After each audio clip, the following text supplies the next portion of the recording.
जनों से मैं निवेदन करता हूँ, निर्धारित समय तक ध्यानमग्न होकर आचार्य जी के अमृत वचनों को सुनेंगे। तो मैं आचार्य जी से प्रार्थना करता हूँ वो अपने अमृत विचार अमृत वचन प्रारंभ करें। धन्यवाद जी। यजमान बड़ा उदार होता है जब पूर्णाहुति से पहले दक्षिणा दे दे। दक्षिणा के बाद तो कुछ कहना बचता नहीं है। चलिए, बहुत बहुत धन्यवाद।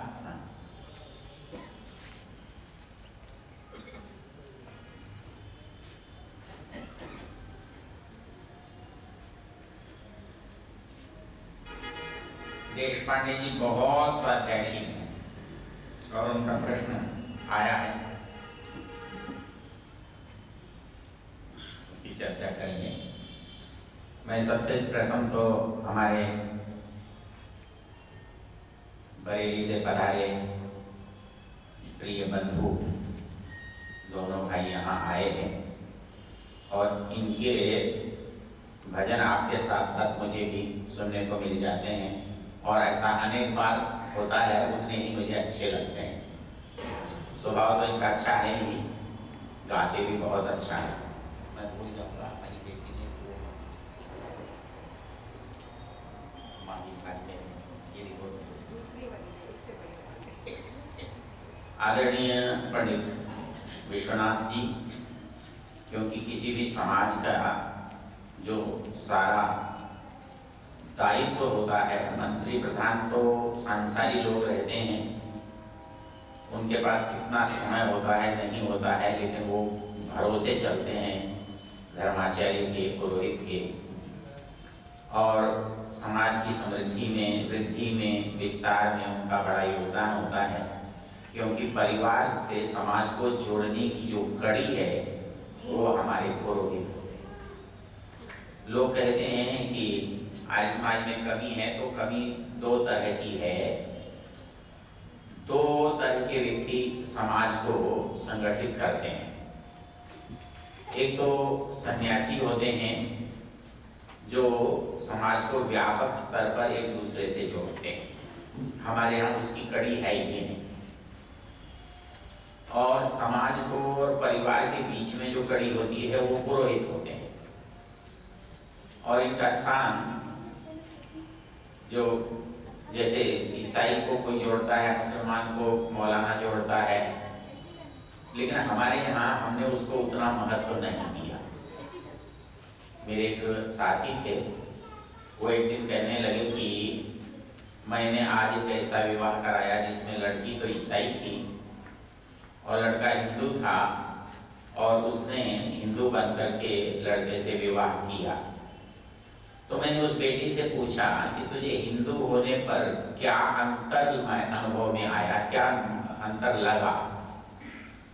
वो बोली जी बाकी अंतर तो जो पता लगेगा तब लगेगा, आज जो अंतर मैंने अनुभव किया यहाँ बैठ करके वो सबसे बड़ा अंतर है। हमारे यहाँ पादरी आता है तो घर में जैसे राजा आता है ना, वैसा अनुभव होता है। हर घर का सदस्य गर्व अनुभव करता है और स्वागत करने के लिए आतुर होता है। और आपके यहाँ पुरोहित का जो स्थान है वो शायद सबसे पीछे है। याद आई तो आई, नहीं आई तो पुरोहित जी जाने और आप जाने। तो कभी कभी समाज में कमी कहाँ पर है, यदि इसको सोचने की आवश्यकता है, तो सबसे बड़ी कमी बढ़िया पुरोहित ही समाज को परिवारों से जोड़ता है। और इसको यदि हम ध्यान देंगे तो आपके समाज और परिवार के बीच में अच्छे और बड़ी संख्या में संबंध बनेंगे, और आपके इस समाज में 35 साल तक विश्व विश्वनाथ जी का होना और आपके कार्य में सहयोग करना, ये दोनों की योग्यता को बताने वाला है। मैं दोनों की बहुत प्रशंसा करता हूँ और आपकी सफलता चाहता हूँ। हमारा एक नए पंडित जी तो कहते हैं कि मैं 2 दिन में भाग जाऊँगा। कोई बात नहीं, जहाँ जाएं वहाँ ये जरूर अपना दायित्व निभाएं और समाज का जहाँ भी रहें, जिस भी परिस्थिति में रहें, समाज को कभी न भूलें। समाज को सदा याद रखें। जब हम समाज को मुख्य मान लेंगे तो समाज कभी न तो घटेगा और न निर्बल होगा। हम समाज को निर्बल केवल तब करते हैं जब समाज को भूल जाते हैं।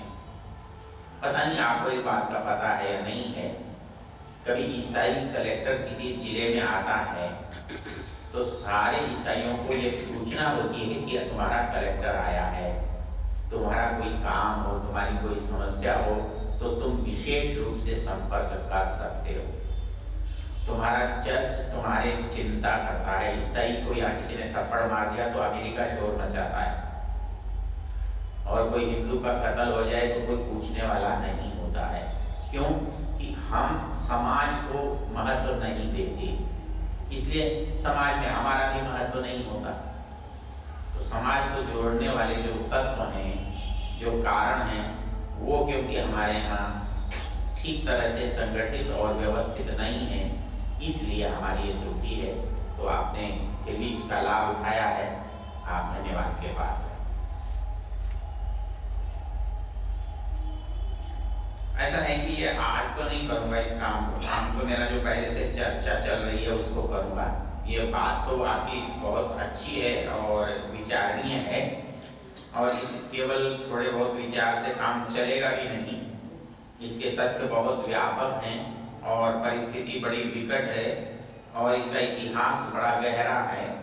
उस पर चर्चा मैं कर सकता हूँ, लेकिन इस थोड़े समय में कुछ कहना मुश्किल है।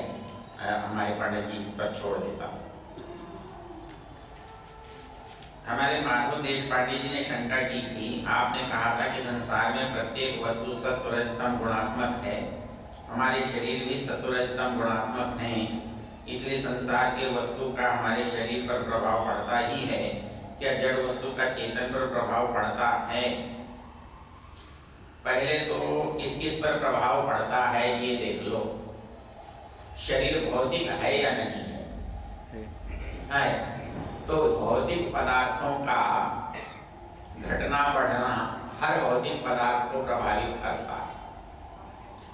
अब चेतन पर कैसे प्रभावित करता है, तो इसके लिए योग दर्शन का सूत्र याद कर लो। वहां 4 शब्द हैं, हेय, हेय हेतु, हान और हानोपाय। और हेय क्या है और हेय हेतु जो है ना, वो आपके प्रश्न का उत्तर है। दृष्टि दृश्ययोः संयोगो हेय हेतु। जिस दिन आत्मा बुद्धि को स्वयं समझ लेता है, जिस दिन बुद्धि और आत्मा एक हो जाते हैं, उस दिन सारे संसार के सुख दुख आत्मा के हो जाते हैं। कहाँ गए हमारे देशपांडे जी? हाँ, मेरे प्रश्न का उत्तर ठीक है। चलिए, उन्होंने पास कर दिया। बहुत स्वाध्यायशील है, और श्रीमती देशपांडे भी और आप भी सज्जन भी हैं और स्वाध्यायशील भी हैं, बहुत ही सहयोगी हैं। उनसे जितनी निकटता हुई उसमें और अधिक उनके प्रति मेरा प्रेम बढ़ गया, मेरा विश्वास उनके प्रति ज्यादा बढ़ा। बहुत बहुत उनका धन्यवाद है। बात मैं वहीं पर आता हूँ जहाँ से चली थी। मैंने आपसे निवेदन ये किया था कि मेरे आर्य समाजी होने की पहचान क्या है।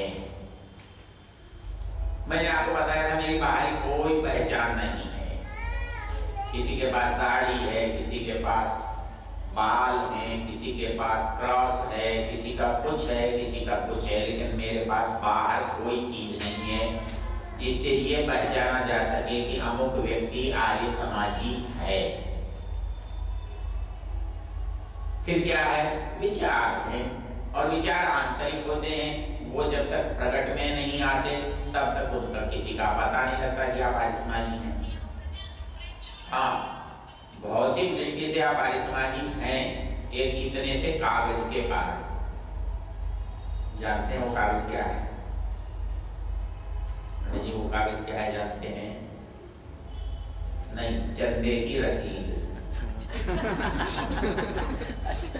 आप मुकदमा लड़ने जाते हैं, पता नहीं आपके यहाँ मुकदमा होता है कि नहीं होता है। तो मुकदमा होता है तभी आर्य समाज बनता है।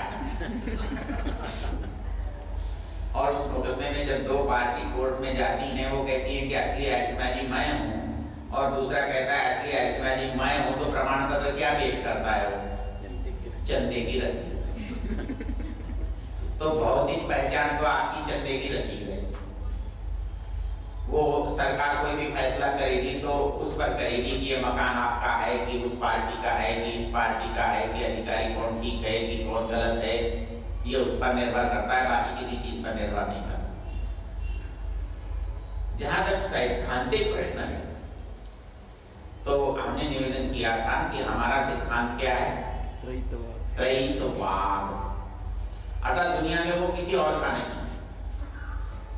हम एक मानेंगे तो अद्वैतवादी कहलाएंगे, दो मानेंगे तो विशिष्टाद्वैतवादी कहलाएंगे, नहीं मानेंगे तो नास्तिक कहलाएंगे, और कोई संख्या हो सकती हो तो बहुवादी कहलाएंगे। तो उनका तो कोई संभव निश्चय ही नहीं है कितने हो सकते हैं। तो आर्य समाजी होगा तो वो ना अद्वैतवादी होगा, ना द्वैतवादी होगा, ना विशिष्टाद्वैतवादी होगा, ना शून्यवादी होगा, ना नास्तिक होगा, कुछ नहीं होगा। वो होगा तो त्रैतवादी होगा। त्रैतवादी होगा, तीन को मानेगा। और मैंने आपको बताया था कि तीन में विभाजन करोगे तो कैसा विभाजन होगा? तीन को बांटोगे तो कैसे बांटोगे? ईश्वर, जीव और प्रकृति को बांटोगे तो कैसे बांटोगे? कोई समानता के आधार पर किसी को बांटा जाता है। कोई कहो जी यहाँ के लोगों को बांटो तो हम कह देंगे स्त्रियां एक तरफ हो जाएं, पुरुष एक तरफ हो जाएं, दो वर्ग बन जाएंगे। ज्यादा बांटना होगा तो कह देंगे चलो बच्चे एक तरफ कर लो, बूढ़े एक तरफ कर लो, और वर्ग बन जाएंगे। तो वैसे ही चीज आपके पास केवल तीन है और इनको बांटना है, अर्थात बांट करके कम करना है, समूह में विभाजन करके एक सी चीजों को इकट्ठा करना है। तो कैसे करोगे? ठीक कह रहे हो कि जिनमें जो समानता है उनको एक तरफ रख देंगे। तो प्रकृति की किसी की समानता है क्या? हो सकता है प्रकृति की जीव से कोई समानता हो, है कुछ?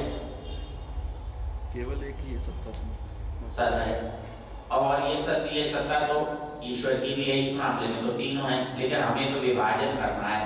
तो विभाजन का क्या नियम है और जोड़ने का क्या नियम है? ये हमारे पंडित जी बैठे हैं, आपको दर्शन में बहुत बार बताया होगा। सामान्यम एकत्वकरम विशेषस्तु पृथकत्वकृत तुल्याकृता ही सामान्यम विशेषस्तु विपर्ययम्। समानता जब ढूंढोगे तो जुड़ेंगे और विशेषता ढूंढोगे तो विभाजित होंगे। तो समानता के आधार पर तीनों सत्ता है, शाश्वत है, नित्य है, सनातन है, सदा से हैं, सदा रहेंगे। ये तो समानता होने के कारण तीनों एक जैसे हैं। लेकिन तीनों अलग अलग कैसे हैं और तीनों में कौन कितना अलग है और कितना समान है? तो तीन में जब समानता ढूंढोगे तो पहली समानता प्रकृति से लगा के देखो कि प्रकृति किससे कितना मेल खाती है। तो प्रकृति जीव से मेल खाती है? नहीं खाती। क्यों? प्रकृति जड़ है और जीव चेतन। और जब जड़ और चेतन के कारण अंतर है तो चेतन से प्रकृति ईश्वर मेल खाती है कि नहीं? ईश्वर और प्रकृति में कोई समानता है कि नहीं? क्योंकि चेतन जीव है, जड़ प्रकृति है। तो चलो ईश्वर को और प्रकृति को एक साथ कर लेते हैं, हो जाएगा क्या? शायद हो जाएगा, क्योंकि यहाँ भी ईश्वर चेतन है और प्रकृति जड़ है, इसका साथ नहीं बनता। तो समानता के आधार पर साथ बनता है। तो साथ किसमें बना? ईश्वर और जीव में, दोनों चेतन हैं, इसलिए साथ बनते। अब एक समस्या है, आप कहते हो चेतन है और दुनिया क्या कहती है? जड़ है। यदि जड़ मान लिया जाए ईश्वर जड़ होता है तो आपत्ति क्या है?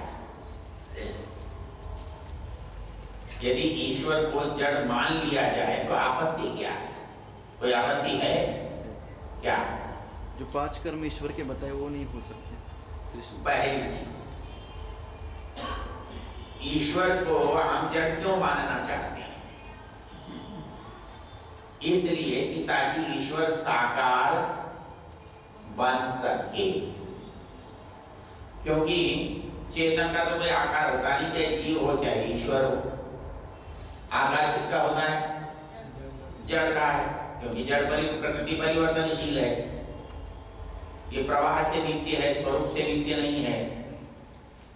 तो इस दृष्टि से हम केवल ईश्वर को जड़ क्यों चाहते हैं? ताकि हम उसे अपनी आंखों से देख सकें। इसको दर्शन की भाषा में क्या कहते हैं? आंखों से दिखने वाली कौन सी चीज होती है? साकार। भाई जो नहीं दिखती उसे क्या कहते हैं? निराकार। जो दिखती है उसे क्या कहते हैं? साकार। हम ईश्वर को साकार क्यों मानना चाहते हैं? ताकि आंखों से दिख जाए, जाकर पकड़ लें, कहना हो कहे सुन लें। आप निराकार ईश्वर बताते हो, पकड़ में आता नहीं, तो हमारा संबंध ईश्वर का बने कैसे?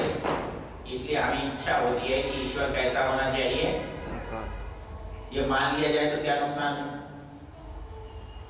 ईश्वर को साकार मान लिया जाए तो क्या नुकसान है? कोई नुकसान है? मेरे ख्याल से कोई नहीं है। क्यों तेजवानी है? क्या नुकसान है? लोग उसको साकार मानेंगे तो साकार की पूजा करेंगे। चलिए, बहुत सुंदर। अब यो देखिए कि साकार ईश्वर को मानने में परेशानी क्या क्या है। पहली चीज, दुनिया में कोई भी साकार वस्तु चेतन नहीं होती। ध्यान दीजिएगा, दुनिया में कोई भी साकार वस्तु चेतन नहीं होती। दुनिया के जितने ईश्वर हैं उनमें से एक एक को उठाकर देख लो, वो साकार हैं तो क्या चेतन है? अच्छा, इसमें एक विचित्र संकट आता है। यदि आप साकार को ईश्वर मानते हो तो आपका ईश्वर यदि ईश्वर है तो ईसाई का ईश्वर ईश्वर क्यों नहीं है? जड़ को यदि आप ईश्वर मानने लगोगे तो आपकी जड़ वस्तु ईश्वर हो सकती है, तो मुसलमान की कोई जड़ वस्तु ईश्वर क्यों नहीं हो सकती है? आप अपनी मुर्दे के गाड़ने की, जलाने की जगह को समाधि कहकर पूजा कर सकते हो, तो पीर की दरगाह की पूजा क्यों नहीं कर सकते? आपका ईश्वर तो ईश्वर है, क्योंकि राम जी की मूर्ति है, और ईसा की मूर्ति को आप ईश्वर नहीं कहना चाहते, क्यों? दोनों तो एक ही पत्थर की हैं। वो उसको मानता है, वो इसको मानता है, तो इसलिए आप ये नहीं कर सकते कि मेरी चीज तो ईश्वर है और दूसरे की नहीं है, ये नहीं कह सकते। और ये होने से एक नुकसान पता है क्या होता है? हम क्योंकि साकार की जड़ की उपासना करते हैं तो हर जड़ पदार्थ को ईश्वर मान बैठते हैं, इसलिए हमको चर्च जाने में भी परेशानी नहीं होती और हमें दरगाह जाने में भी परेशानी नहीं होती। इसका उदाहरण अजमेर में है हमारे पास। मुसलमान शायद इतने न जाते हों जितने हिंदू जाते हैं। एक दिन रेल में बैठा मैं दिल्ली के लिए निकला था, तो कोई खाली बैठे चर्चा कर रहे थे। वो कहने लगे जी आपको पता है भोपाल की अर्चना जी हर छठी को दरगाह में आती हैं। मैं थोड़ा नाम के कारण चौंका। भोपाल की अर्चना जी दरगाह में क्या करने आती हैं? तो उसने जो बात मुझे तो नहीं सुनाई, किसी को सुना रहा। उसने कहा जी उनको किसी ने कहा था कि ये दरगाह में जाएंगे तो इनकी शादी हो जाएगी, क्योंकि शादी की उम्र निकल रही थी, शादी हो नहीं पा रही थी, तो किसी ने सुझाव दिया कि आप दरगाह में जाकर मन्नत मांगेंगे तो आपकी शादी जल्दी होगी। और उनकी 2 महीने के भीतर ऐसी शादी हुई कि वो सोच भी नहीं सकती। आप बताओ किसी को इतनी बड़ी सफलता मिल जाए तो उसका विश्वास बढ़ेगा कि घटेगा? बढ़ेगा। तो अब अर्चना जी हर महीने अपने परिवार के साथ कहाँ आती हैं? अजमेर की दरगाह में आती हैं। आप क्या कुआरे हो तो बता देना उनको। हाँ, क्या पता उनका भी दरगाह में जाने से उद्धार हो जाए। तो ये क्यों होता है कि आप ये मानते हो कि जब कि हमारी समाधि पर जाकर उदाहरण हो सकता है तो उसकी समाधि पर जाकर क्यों नहीं हो सकता? इसी तरह मैं एक बार मैसूर में गया तो मैसूर में एक बहुत बड़ा चर्च है जी, 65 फीट ऊंचा है, कितना है, उसको देखने के लिए लोग जाते हैं, तो हर व्यक्ति जाता है। ईसाई बड़े समझदार हैं, उन्होंने वहां मोमबत्ती और दिया सलाई रख रखी, जो जाओ वो चलाओ। तो मेरे सामने गांव के हिंदू लग रहे थे सारे, मैंने उनसे पूछा तुमको यहाँ क्या लगता है? बोले जी क्या फर्क पड़ता है, देवता तो सभी के होते हैं। क्योंकि जब आप जड़ को ईश्वर मानते हो तो दुनिया भर के जड़ पदार्थ स्वतः ही ईश्वर हो जाएंगे। ये है मूल समस्या। तब आप मुसलमान को ये नहीं कह सकते कि तेरी दरगाह ईश्वर नहीं है। आपको अपनी समाधि में मन्नत पूरी होती है तो आपको दरगाह में भी मन्नत पूरी होती लगती है, ईसा के क्रॉस में भी मन्नत पूरी होती लगती है। आप कभी केरल में जाओ, उन्होंने सारे चर्च को मंदिरों की तरह का रूप दिया हुआ है, वैसे ही फूल चढ़वाते हैं, वैसे ही मोमबत्ती जलवाते हैं, वैसे कुछ भी करते रहते हैं। ऐसा लगता है यहाँ मन्नत मांगो और पूरी हो गई, क्या करोगे? इसलिए यदि आप साकार चीज को ईश्वर मानोगे तो और क्या क्या संकट आ सकते हैं, जरा एक विचार करते हैं। पहली चीज, साकार वस्तु जड़ होती है और आपकी प्रतिज्ञा है कि ईश्वर चेतन है, तो इसलिए कोई भी जड़ वस्तु ईश्वर नहीं हो सकती। एक दूसरी बात, कोई भी जड़ वस्तु पैदा होती है, ईश्वर भी पैदा होता है। तो कोई भी आपका ईश्वर जो है मंदिर में, मस्जिद में, गुरुद्वारे में, मतलब जो भी जड़ वस्तु के रूप में है, पानी में, पहाड़ में, वो कभी न कभी बना है। बना है तो क्या होगा? बिगड़ेगा। मैं एक बार गया जगन्नाथपुरी में, तो और जगह तो मूर्तियां होती हैं पत्थर की, और जगन्नाथपुरी की मूर्ति कैसी है बताया आपको? लकड़ी की। और इसलिए क्या है, उस पर पानी डालते हैं तो पानी डालते डालते मूर्ति गल जाती है। तो गल जाती है तो कितने साल में बदल देते हैं उसे? 12 साल में। और वो कहते हैं कि भगवान का विग्रह परिवर्तित होता है, और उसको पीछे जो बगीचा है उसमें गाड़ देते हैं। जो पुरानी लकड़ी की मूर्ति होती है उसको वहां गाड़ देते हैं और उसकी जगह नई मूर्ति रखकर पूजा करते हैं। तो बड़ी सीधी सी बात क्या हुई कि यदि साकार को ईश्वर मानोगे तो साकार वस्तु बनेगी, और जो चीज बनी है वो बिगड़ेगी। पैदा हुए को आपने ईश्वर बनाया तो मरेगा तो सही, आपने ईश्वर बनाया तो क्या हुआ? मरेगा। तीसरी चीज, जिस भी साकार वस्तु को आप बनाएंगे वह वस्तु एक देशी होगी। ये एक देशी क्या होता है जी? हाँ, एक जगह पर रहेगी, दूसरी जगह पर। आप ईश्वर को कैसा मानते हो? सब जगह पर रहता है। तो कोई भी साकार वस्तु दुनिया में कितनी भी बड़ी बना लेना, सब जगह नहीं रह सकती। आजकल हम भगवान को खूब बड़ा बड़ा बना लेते हैं। आपके यहाँ बड़ा भगवान कितना बड़ा है? हमारे पास दिल्ली में तो भगवान 108 फीट का है। करोल बाग में हनुमान जी की जो मूर्ति है वो 108 फीट की है। तब से दिल्ली में अपराध नहीं होते। पता नहीं आपने प्रस्ताव क्यों पास किया? भगवान देख रहा है, 24 घंटे जाग रहा है, फिर अपराध कैसे हो सकता है? तो इसलिए यदि कोई भी साकार वस्तु आप ईश्वर के रूप में देखना चाहते हो तो वो कहीं भी व्यापक नहीं हो सकती। और इसके साथ और विचित्र बात क्या है कि साकार वस्तु को किसी के द्वारा बनाई जाती है। आप सोचो, दुनिया में जितने ईश्वर हैं कितने पुराने होंगे। मैं कल में पढ़ा था जब आए उसमें हरिद्वार में, तो दक्षेश्वर के मंदिर का शिवलिंग सबसे पुराना समझा जाता था। और वो कहते थे कि ये 11वीं शताब्दी का है, क्योंकि पानी टपकते टपकते टपकते उस शिवलिंग के अंदर 6 इंच का गड्ढा हो गया है। तो पानी से गड्ढा होने में तो बहुत समय लगता है। तो वो भगवान जी कितने पुराने हुए? 11वीं शताब्दी के हुए। तो कोई भी जो भगवान जिस वस्तु को आप बनाएंगे वो जिस दिन बनेगी तो किसी के द्वारा बनेगी। अब एक सवाल है आपसे, बनाने वाला बड़ा कि बनने वाला बड़ा? बनाने वाला। किसी बाप ने किसी बेटे के सामने हाथ जोड़कर कहा है, हे भगवान तू मेरा प्राण है, तू मेरा जान है, तू मेरी रखवाली करने वाला है, ऐसा कोई कहता है?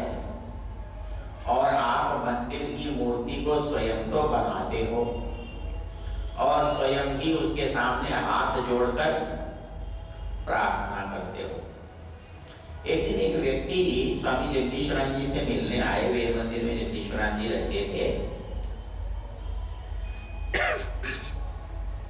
बात करने के बाद वो कहने लगे कि आप स्वामी जी आज समाज कुछ भी प्रचार नहीं करता, प्रचार तो जो मंदिरों के पुजारी हैं ना वो अच्छा करते हैं। वो बोले कैसे करते हैं? कहने लगे हम केदारनाथ की यात्रा पर गए और केदारनाथ की यात्रा पर गए तो दर्शनों के लिए मंदिर में गए। मंदिर में जैसे पंक्ति लगती है, कभी आप तिरुपति गए होंगे तो देखा होगा। तिरुपति की पंक्ति में वो सामने खड़े ही नहीं होने देते। जैसे ही आप मंदिर की मूर्ति तक आए वैसे ही आपने जेब में हाथ डाला तो थोड़ा रुक जाता है,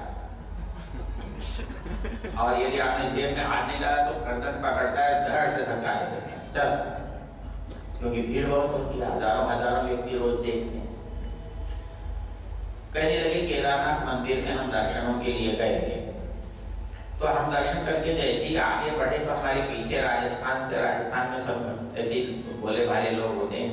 हम जहाँ से आए वहाँ कोई बहुत बुद्धिमान लोग नहीं होते, पता नहीं क्यों बुलाए उन्होंने।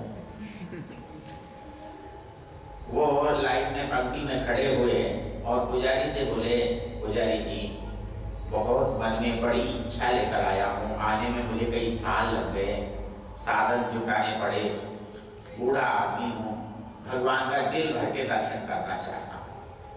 ऐसा करो आप 2-4 मिनट मुझे दे दो, मैं ताकि प्रेम से दर्शन करूं। पुजारी ने देखा ये फोकट में दर्शन मांग रहा, उसने गर्दन में हाथ दिया और धक्का देकर जो वाक्य बोला ना वो बड़ा जोरदार। ये बोला 2 मिनट में भगवान से क्या ले लेगा, मैं तो 32 साल से खड़ा हूं। बोले 32 साल में मुझे भगवान ने कुछ नहीं किया, इसके सामने खड़े होने से तो 2 मिनट में खड़ा होकर क्या ले लेगा। असली तत्व बोध तो उस पुजारी को है। एक दिन मैं एक गली में से निकल रहा था अजमेर में, मंदिर का पुजारी एक बहन जी से कह रहा था, बहन जी बाल को खीर खाए कई दिन हो गए, वैशाली नगर की बात है। बाल को खीर खाए कई दिन हो गए हैं। तो बहन जी बोली हाँ मैं कल खीर बना कर लाऊंगी। मैं जाते जाते खड़ा हो गया, मैंने कहा आपको कैसे पता लगा कि बाल को खीर खाने की इच्छा है? बोले पंडित जी आप आपका काम नहीं। यहाँ पर एक मेरे मन में सवाल, वो आपसे भी पूछता, आप अपने बच्चे को बिना मुंह खोले खिला सकते हो? सोच कर देखो। हमारे एक मित्र हैं वो मुनि जी, उनकी बच्ची अब तो 10वीं में आ गई। वो हमारी जब जैसी इसकी बेटी हमारे राजेश की ऐसी छोटी सी थी तो गुड़िया से खेलती थी। हवन करने के बाद घर में हलवा बांटा तो अपनी गुड़िया से कहने लगी खा ले। गुड़िया ने तो खाया नहीं, आपकी गुड़िया ने तो खाया होगा। उसको आया गुस्सा, उसने गुड़िया को मारा, फेंक कर दीवार में। बोले कहना नहीं मानती है, बदमाश है। तो उसकी जो प्रतिक्रिया थी वो देखने लायक। प्रतिक्रिया में जब लोग जो बैठे थे सामने बड़े बूढ़े, उन्होंने क्या कहा होगा आप बता सकते हो? आप भी कुछ कहते हैं ऐसी परिस्थिति में, क्या कहते हैं आप? प्यारी समझ आगे की बात पहले कहते हैं। वहां लोगों ने जो बैठे थे उन्होंने कहा ये बच्ची छोटी है, नादान है, ये नहीं जानती कि गुड़िया नहीं खाती। ये बात सच है? सच है? फिर आप मंदिर में क्या करने जाते हो? तो हमारे मित्र कहने लगे ये गुड़िया तो 3 साल की है, 4 साल की है, नादान है, छोटी है, इसलिए ये नहीं जानती कि गुड़िया नहीं खाती। पर आप 70-80 साल के बूढ़े समझदार हो, दाना हो और रोज मंदिर में जाते हो और पत्थर के गुड्डे को क्या करके आते हो? खिला कर आते हो। और गुड़िया तो है नादान और आप हो समझदार। कमाल है, काम दोनों एक साथ कर रहे हो, ऐसा क्यों? है? वो नादान है तो उसका काम अच्छा है, या जो समझदार कर रहा है उसका काम अच्छा है? एक दिन मैं रामकृष्ण मिशन के मंदिर में बैठा था, मेरा व्याख्यान के लिए पटेल स्वामी जी ने बुला लिया। विवेकानंद आश्रम है, रामकृष्ण आश्रम है अजमेर में, आदर्श नगर। व्याख्यान हो गया तो मैं चलने लगा। स्वामी जी प्रेमी थे मेरे, कहने लगे आज भोजन करके। मैंने कहा मैं रुक जाता हूँ, भोजन कर लेता हूँ। बोले थोड़ा सा रुकना पड़ेगा, भगवान को भोग लगाना है, भगवान को भोग लगा के फिर आपको भोजन करना। कोई आपत्ति नहीं। मैं दीवार पीठ लगाकर बैठा, भगवान के कमरे का दरवाजा, रामकृष्ण जी की मूर्ति अंदर रखी हुई थी। एक व्यक्ति भोजन का थाल लेकर आया और उसने अंदर घुसा, पर्दा खींचा और कुछ करके वो बाहर निकला। जब वो बाहर निकला तो मैंने उसका कपड़ा पकड़ लिया। बोले क्या हुआ? मैंने कहा भगवान ने क्या खाया? मैंने पूछा कि क्या दोबारा मांगा? कुछ तो अच्छा लगा होगा। कहते पंडित जी आपको खीर पसंद आई, और ले। कल के घर गया तो कहते नहीं और ले। क्यों? कि बोले आपको लगता है पसंद आया। तो मैंने कहा भगवान को कुछ पसंद आया होगा तो उसने दोबारा मांगा होगा। अब वो तो बेचारा सब पका गया। स्वामी जी बोले ये हमारा भगवान है, आज इसका नियम का नहीं है, हमारी मर्जी से चलता है। आज इसका नियम का भगवान की मर्जी से नहीं चलता तो हम क्या कर सकते हैं? बोले हमारा भगवान तो हमारी मर्जी से चलता है। अब एक सोचने की बात है, भगवान को खिलाते हो और बड़ी श्रद्धा भक्ति से खिलाते हो और मुंह उसका कभी जिंदगी में खुला ही नहीं, खिलाते कैसे हो? शायद आप समझदार ज्यादा। क्यों? खाने वाले कुत्ते को भी आप घर में रखना पसंद नहीं करते। आपके घर में अतिथि आता है तो आप ये सोचते हो ये कब जाएगा। यदि आपको ये पता लग जाए, हमारे स्वामी सत्यप्रकाश जी बड़े मजेदार, वो ये कहते थे बोले किसी के घर मेहमान बनकर जाओ ना तो उसे बता दो कि उसकी लौटने की टिकट किस दिन की है। मैंने कहा इससे क्या लाभ होगा? कहने लगे इससे 2 लाभ होते। एक तो जिसके घर जाते हो वो समझता है मुसीबत 2 दिन की है कि 3 दिन की है, उससे आगे नहीं रहेगी। और दूसरा वो खातिरदारी करने में कुछ बचा कर नहीं रखता। नहीं तो यूं पता नहीं रहता कब तक है, तो कुछ आज बनाया, कुछ कल बनाया, कुछ परसों बनाया। पता है 3 दिन में तो जो कुछ बनाना है बना आएगा। तो भगवान क्या खाएगा, कितना पसंद करेगा, कितना नहीं करेगा, कभी इस पर सोच आता है? नहीं आता। शायद हम समझदार। एक बात मैं बीच में कहूंगा तो बात समय में लंबी बहुत हो जाएगी, पर है बड़ी जोरदार। सवेरे हमारी श्रीमती याद दिला रही थी, तुमने वो बात कही। कह तो सकता हूँ पर थोड़ा सा बात बढ़ जाती है। कह देता हूँ, क्या कर लोगे? और कल तो कोई व्याख्यान है। मैं ये मानता हूँ कि मूर्ति पूजा किसी भी रूप में हो, सदा रही है, सदा रहेगी, इससे कोई परेशानी नहीं है। क्यों? कि अज्ञान सदा रहा है और सदा रहेगा। ज्ञान और अज्ञान सापेक्ष चीज है, एक के बिना दूसरे का कोई अस्तित्व नहीं है। ज्ञान का संसार में अस्तित्व है तो अज्ञान का अस्तित्व स्वयं है, अज्ञान का है तो ज्ञान का है। अज्ञान के बिना ज्ञान का क्या महत्व है? जब तक अच्छा व्यक्ति ना हो तो बुरे व्यक्ति का क्या पता लगता है, बुरा व्यक्ति ना हो तो अच्छे को कौन गिनता है। तो वैसे ही जो मूर्ति पूजा है ये अज्ञान है, ये सदा रहता है, किसी रूप में रहता है। पर मैं दुनिया में उस व्यक्ति को सबसे बुद्धिमान मानता हूं जिसने मूर्ति पूजा का आविष्कार किया। दुनिया में कोई व्यापार इतना अच्छा नहीं। आप सब व्यापारी बैठे हो, बड़ी बड़ी दुकान लेकर बैठे हो, बेकार बैठे हो। क्यों? आप दुकान में पूंजी लगाते हो, आप दुकान में पूंजी के ऊपर खर्चा करते हो, आदमी बैठाते हो, दिन भर दुकान में बैठे रहते हो। ग्राहक कोई चीज खराब मांगकर वापस दे तो उसकी 4 गालियां सुनते हो और उसको लौटा कर देना भी पड़ सकता है, आपकी जिम्मेदारी बनती है। लेकिन मूर्ति पूजा इतना प्यारा व्यवसाय है, चाहे इसको कितनी भी छोटी पूंजी से शुरू किया जा सकता है और किसी व्यापार में 100% नहीं 1000% फायदा, 100% ही नहीं हो सकता, और मूर्ति पूजा में 1000 और लाख प्रतिशत फायदा हो सकता है। आप एक कल्पना करें, हरिद्वार में एक नारियल मूर्ति पर चढ़ता है, एक नारियल दिन में कितनी बार चढ़ता? कोई नारियल कितना भी महंगा बेचकर देखो, कितना महंगा बिक सकता है? 10 रुपए का 20 में बेच लोगे, 20 का 50 में बेच लोगे, 50 का 100 में बेच लोगे। लेकिन एक नारियल ग्राहक खरीद के लाया, मूर्ति पर चढ़ा और पिछली खिड़की से दुकान में पटक दिया। दूसरा ग्राहक आया, उस नारियल को खरीदा, मूर्ति पर चढ़ा, उसने फिर पटक दिया। दिन में कितनी बार बिका?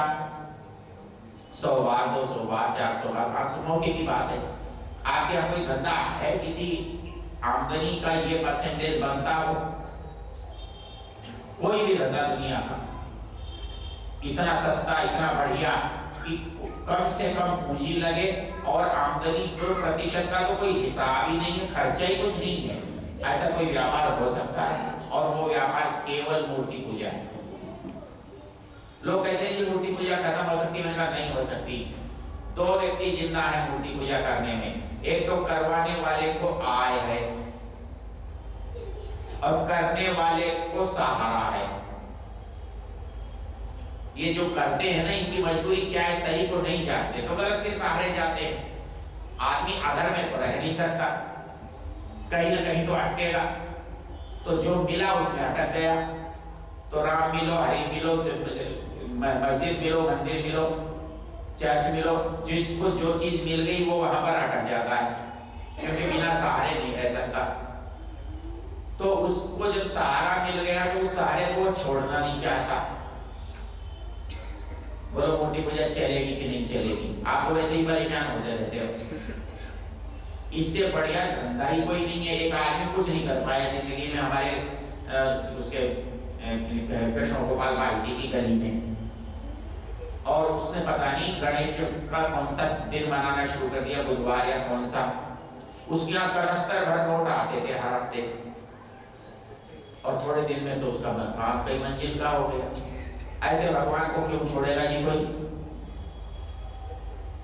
भगवान हमारे लिए इतना फायदेमंद होता है जिसकी आप कल्पना नहीं कर सकते। हमारे ऑटो रिक्शा वालों ने बजरंगगढ़ के हनुमान जी को फेल कर दिया।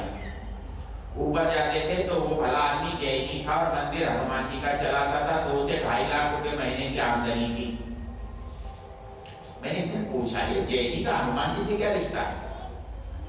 लेकिन एक ऑटो चलाने वाले ने कमाल किया, वो पुलिस वाले की चौकी से मिल गया, चौकी के किनारे पर मंदिर रख करके आज 4-5 मंदिर बना लिए और बजरंगगढ़ फेल हो गया।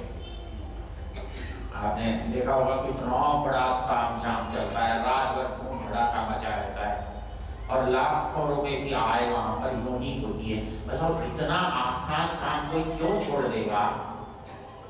कैसे छोड़ देगा? तो इसलिए आप ये सोचते हो मूर्ति पूजा क्यों बढ़ रही है? अरे भाई, जो जा रहा है वो मानसिक रूप से परेशान है, उसे सहारा चाहिए, और जो सहारा दे रहा है वो पक्का बनिया है, बनिए का बाप है। आप बनिए को व्यर्थ में गाली देते हो, असली बनिया तो हमारा पुजारी है, ब्राह्मण है, पंडित है, पुरोहित है। ये जितना मूर्ख तो हमको बना सकता है, दुनिया में कोई भी इतना मूर्ख हमको नहीं बना सकता। तो इसलिए मूर्ति पूजा जो है ये इतना सुंदर, इतना बढ़िया व्यापार है कि इसमें हजारों लाखों प्रतिशत आमदनी है।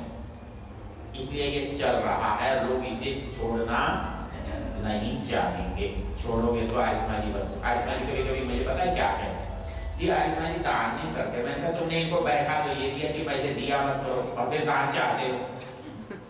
तुम भी मंदिर की तरफ मूर्ख बनाओ, ये दान ही देंगे और कुछ नहीं करेंगे। लेकिन कहना ये पड़ेगा कि तुम ठगी में मत आना, ये नहीं कहना पड़ेगा। ये कहना पड़ेगा कि तुम्हारा भला आकर यही होने वाला है। कुछ अच्छी बात मत बताना, सही बात मत बताना, माल की खराबी मत बताना, तुमको पैसे मिल जाएंगे। तुम कहोगे देखो जी ये माल है तो बड़ा पुराना, आप लेगा कौन? तो आदमी को समझदार बना के ठगा नहीं जा सकता। आदमी को ठगने के लिए क्या करना पड़ता है? मूर्ख बनाना पड़ता है।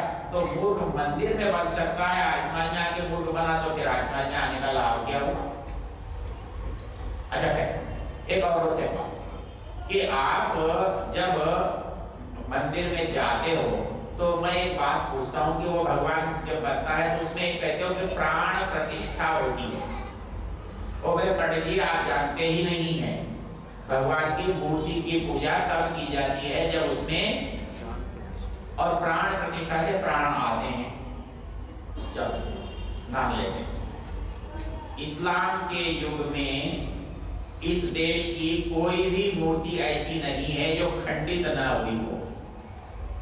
यदि किसी में प्राण होते तो यार कोई अपना बचाव तो करता। कोई मूर्ति आज ऐसी देश में नहीं मिलेगी जिसके हाथ पैर टूटे हुए ना हो, जिसकी नाक ना तोड़ी गई हो, जिसको कहीं से आधा 4-5 टुकड़े ना कर दिए गए हों।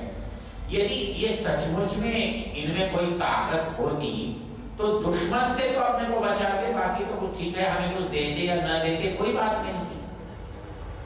लेकिन हमने आज तक कभी नहीं सोचा कि जो खुद अपनी रक्षा नहीं कर सकता वो हमारी रक्षा कैसे करेगा।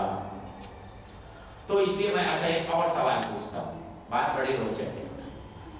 हम भगवान के मंदिर में जाते क्यों हैं? इसे पूछो मंदिर में जाने वाले से कि कहा क्यों जा रहे हो? भगवान के क्या करने के लिए जाते हो? भगवान के क्या करने के लिए जाते हो? दर्शन करने के लिए जाते हो। मतलब देखने जाते हो ना भगवान मंदिर में है, ये बात पक्की है ना? मैं कल भाई साहब के घर गया और उनकी जगह जाके टेबल पर बैठ जाता आंख बंद करके कि भाई साहब पूछते क्यों आए हो? बोले आपके दर्शनों के लिए आए। चलेगा? चले। मंदिर में जाते तो क्यों हो? दर्शनों के लिए। और बैठते कैसे हो? आंख बंद करके भगवान की सोचता होगा अच्छे मुख से पाला पड़ा, आया था मिलने, दो बात करने, आंख बंद करके बैठ गया। ऐसा क्यों होता? ऐसा होता क्यों है? अच्छा ये जादू है। आरिस्मा जी संध्या करेगा तो आंख बंद करके हाथ जोड़ेगा, मंदिर में भक्त जाएगा तो हाथ जोड़कर आंख बंद करेगा, मस्जिद में कोई जाएगा तो हाथ जोड़कर आंख बंद करेगा, चर्च में जाएगा तो हाथ जोड़कर आंख बंद करेगा। इनमें सामान्य क्या है? ऐसा क्यों होता है? आप बता सकते हो? बता सकते नहीं बता सकते। मैं कहता हूँ पंखा आप कहाँ देखोगे? ऊपर देखो। मैं कहूँगा मंत्री जी, पंडित जी आप यहाँ देखोगे, पुरोहित जी ये भजनोपदेशक जी यहाँ देखोगे, पक्की बात है। तो आपकी नजर वहां जाती है जहां वस्तु होती है।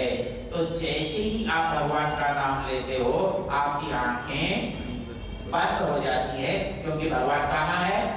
अंदर है। इसलिए मंदिर में जाऊंगा तो भी आंख बंद होगी, संध्या करूंगा तो भी आंख बंद होगी, चर्च में जाऊंगा तो भी आंख बंद होगी, मस्जिद के सामने खड़ा होऊंगा तो भी आंख बंद। जो सहज बात है वो मेरे मन में सदा है। इसलिए आप ये समझो कि आप जो वस्तु बाहर मान रहे हो, आपका दिल कहता है कि वो बाहर नहीं है, भीतर है। तो इस दृष्टि से जब भी आप विचार करके देखो आपको पता लग जाएगा अच्छा, एक सवाल और पूछता हूं। आप भगवान की मूर्ति बनाते हो कागज की, पत्थर की, लकड़ी की, तो भगवान लकड़ी में होता है कि दिखने वाली शक्ल में होता है? शक्ल में होता है।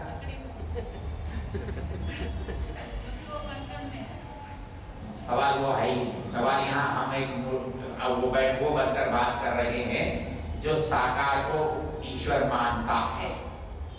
तो साकार को जो ईश्वर मानता है उससे एक प्रश्न है कि वस्तु में ईश्वर मानता है कि वस्तु का जो आकृति है, रूप है, शक्ल है, उसको ईश्वर मानता है। यदि आकृति में ईश्वर है तो आकृति विशेष ईश्वर है या आकृति सामान्य ईश्वर है? कोई खास शक्ल ईश्वर होती है या हर शक्ल ईश्वर होती है? खास शक्ल, विशेष होती है तो सारी शक्लें ईश्वर नहीं हो सकती। कहीं तो आपने वराह रख रखा है, कहीं आपने बैल रख रखा है, कहीं आपने गणेश जी रख रखा है, कहीं आपने शिव जी रखा हुआ है, कहीं आपने विष्णु जी रखा हुआ है, कहीं भैरव जी रखा हुआ है। एक आकृति ईश्वर बना लो, चाहे जिसको बना लो, क्या परेशानी है? यदि आकृति में ईश्वर है तो एक आकृति ईश्वर होगी। यदि सभी आकृतियां ईश्वर है तो मोहम्मद साहब भी ईश्वर है और ईसा भी ईश्वर है। परेशानी क्या है? क्या करोगे? वस्तु में ईश्वर है तो बिना घड़ा पत्थर भी ईश्वर है, बिना घड़ी लकड़ी भी ईश्वर है। क्या करोगे?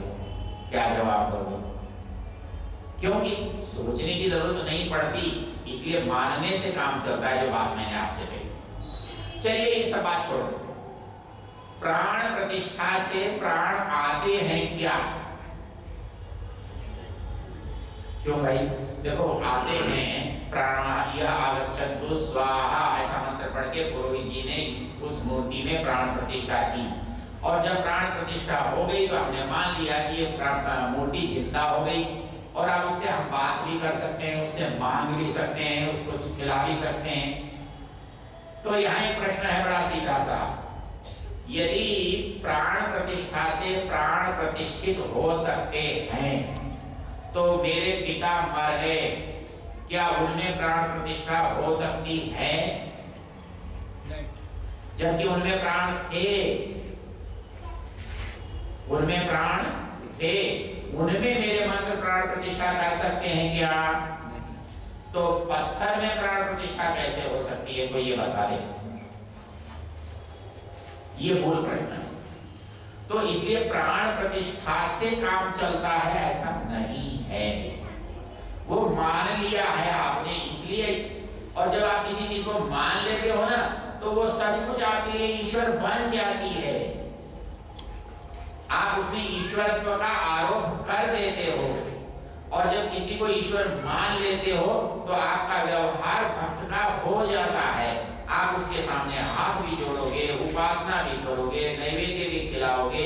जैसे एक बच्ची गुड़िया को सच्चा मान करके उसके साथ खेलती है, वैसे ही एक मूर्ति पूजक व्यक्ति उसको असली भगवान मान करके उसके साथ जीता है। लेकिन मुश्किल क्या है? वो अकेला ऐसा कर सकता है, दूसरा ऐसा नहीं कर सकता, क्योंकि वो माना हुआ है, असली नहीं है। तो इसलिए समय तो बहुत हो गया, तो मैं आपसे निवेदन ये करता हूं कि इसका एक उत्तर बाकी है, वो कभी फिर मिलेंगे तो बताऊंगा कि फिर निराकार की उपासना करें कैसे। ये तो मैंने बता दिया कि ईश्वर है, ईश्वर चेतन है, ईश्वर सर्वव्यापक है। और आज का पूरा दूसरा नियम ईश्वर का स्वरूप बताता है। क्या क्या है उसमें? ईश्वर सच्चिदानंद स्वरूप, निराकार, सर्वशक्तिमान, न्यायकारी,